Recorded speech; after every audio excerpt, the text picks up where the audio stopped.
One of the most common questions among business owners in the roofing industry is 1099 versus W-2 employees.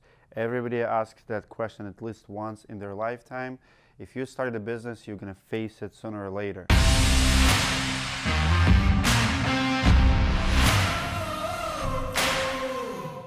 The short answer is it doesn't really matter. You can build your business both with the employees and with the 1099s.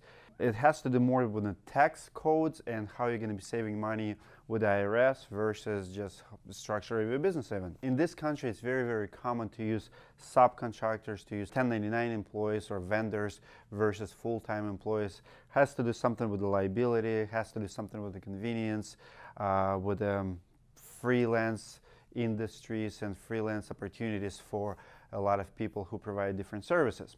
So as a roofing business owner, you will be facing it what fits your business. I know a lot of very successful roofing businesses who mainly subcontract and just deal with the 1099s. I also know very few guys who only use employees. Majority of the businesses have two. Most likely you will have somebody working in your office, whether it's management position or basic receptionist, who will be on your payroll.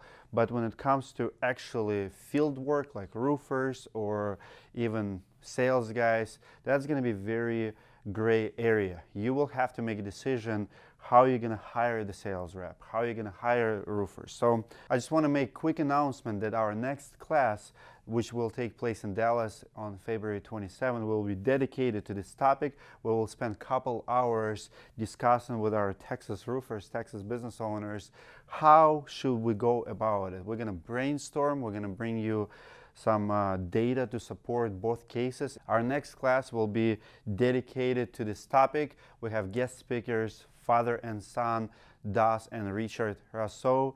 They're gonna come and teach us how they do it in their business. They're one of the very few companies in the country who only use employees actually in the field. They have 40 roofers. How do they do it? I don't understand. I want to ask them a lot of questions. If you guys want to be part of that conversation, you live in Texas or you can fly to Texas from neighboring states maybe, I highly recommend you do, because it's a very big topic. You want to save your IRS bill, but you also want to do what's right, and you want to understand what's good for your business. Can you grow your business doing what you're doing now, or there's room for improvement? So I highly recommend you attend either this class or watch this topic later. I'm pretty sure we're going to make some videos about it. We're going to interview Das and Richard. So some of it will be available online after the class, but a lot of class information we actually never publish.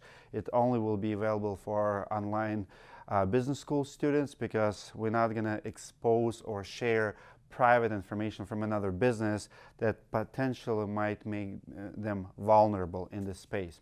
So you guys are invited. Our next class is February 27 in Dallas. We only have about 15 more spots left. It's 2 weeks out. Link in description to the class. Register ahead of time. Unfortunately, we only have 100 seats for this particular class, so if it's important to you, you want to learn more, link below, register before registration is closed. I'll see you guys soon in Dallas.